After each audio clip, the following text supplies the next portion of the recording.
Ah, the Homeowners Association. For some, it's the guardian of property values. For others, it's the source of never-ending headaches. That relationship is almost always a little tense, right? But it doesn't often explode into a full-on legal fight. Well, today, we're going to look at a case where it did.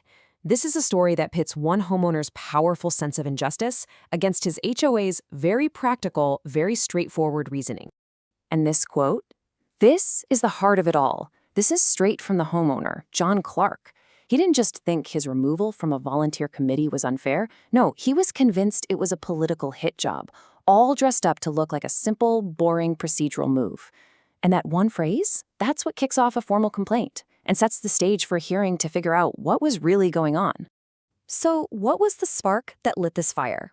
Well, after 8 years of volunteering on his community's design review committee, the DRC, John Clark gets a letter, totally out of the blue. The Foothills Community Association was telling him he was being replaced. No warning, no discussion. Just, you're out. And here's just how fast this whole thing fell apart. Clark joins the committee way back in 2011. 8 years go by, everything seems fine. Then, bam, July 10th, 2019, he gets that letter. He pushes back, naturally, and less than a week later, the HOA hits him with his attendance record. By August, it's official. Clark files a formal petition arguing this whole thing was done in bad faith. So what exactly was Clark's argument? Well, it all centered on one very specific, very powerful word, pretextual. He was claiming that the official reason they gave him for his removal, it wasn't the real reason. It was just a cover story, a smokescreen for some other hidden, improper motive. Now, to really get where he's coming from, you have to know who John Clark is. This isn't just some guy with a lot of time on his hands. He's an Air Force Reservist, a commercial airline pilot, and a realtor. I mean, his schedule is, to put it lightly, pretty complex. And here's the kicker. He testified that he told the board all about these commitments way back in 2011 when he first signed up to volunteer. So the most important part of his argument is this. In 8 years, he says, nobody ever came to him and said his attendance was a problem. Not one single time. So to him, this sudden removal, without any kind of heads up, it just didn't add up. It felt personal, it felt political, and honestly, it felt like it was done in bad faith. Okay, so now let's flip the coin and look at this from the HOA side. They argued this had absolutely nothing to do with politics. It was about something way more boring and practical, logistics. It was about their inability to get work done.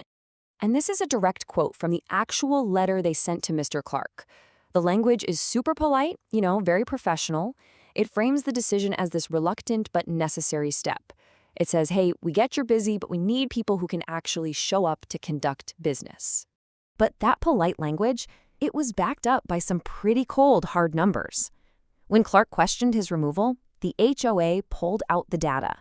Since April of 2015, he had only attended 19 out of 54 meetings. That's a 35% attendance rate. And more recently, it was even worse, just 4 of the last 18. So the HOA basically builds its defense on 4 solid pillars. First, the committee was struggling to meet quorum. That's the minimum number of members you need to actually make official decisions. Second, because of that, business was getting delayed for other homeowners.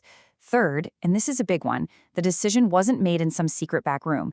It was discussed in open board meetings with agendas posted online. And finally, the motive was purely logistical. And really, this is what the whole dispute boils down to. You've got 2 completely different stories. For Clark, this is a political backstabbing. For the HOA, it's just a simple, practical solution to an attendance problem. With no real smoking gun on either side, how on earth does a judge decide? So how was this decided? When it's one person's word against an entire organization's, the outcome really depends on a specific legal standard. It's not just about who you believe, it's about who has the stronger proof. I mean, that's the ultimate question in a fight like this, isn't it? When you've got these strong feelings of injustice clashing with these dry, procedural explanations, what does a judge even rely on to make a final call? Well, the answer is a concept called the burden of proof. So in this case, Mr. Clark, as the one making the complaint, had to prove his claim by a preponderance of the evidence. Now, that sounds fancy, but it's actually pretty simple. It's not like in a criminal case, beyond a reasonable doubt. It just means he had to convince the judge that his version of the story was more likely to be true than the HOA's version. Even if it's just a tiny bit more likely, like 51% to 49%, that's technically enough. So you can imagine the judge putting all the evidence on a scale. On one side, you have Mr. Clark's testimony, his strong, sincere belief that the motive was political, that this was all done in bad faith. But on the other side, you have the HOA's hard evidence, their documented attendance records, the minutes from their open meetings, and testimony about how hard it was to get quorum. And when the judge weighed it all, one side of that scale was clearly heavier. The HOA's paper trail, their objective, documented proof, was just more convincing than Mr. Clark's claims, which, no matter how sincere he was, were still ultimately based on his perception and his belief. And here it is, the final verdict, straight from the judge's decision. Mr. Clark simply did not meet his burden of proof. He failed to show that it was more probably true than not that the HOA's reason was just a pretext. So, the case was dismissed. But hey, the story doesn't just end with the verdict.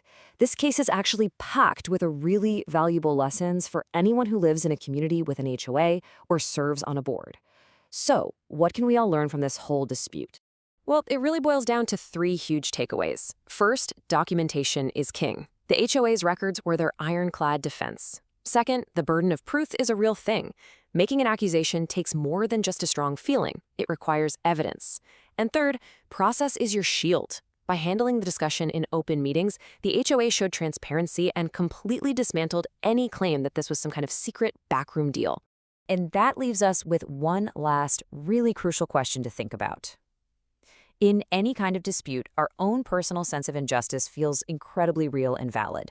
But as this case shows, when it comes time for a formal ruling, the scale is almost always tipped by provable, documented facts. And that's the critical difference, isn't it? What feels true versus what you can actually prove is true.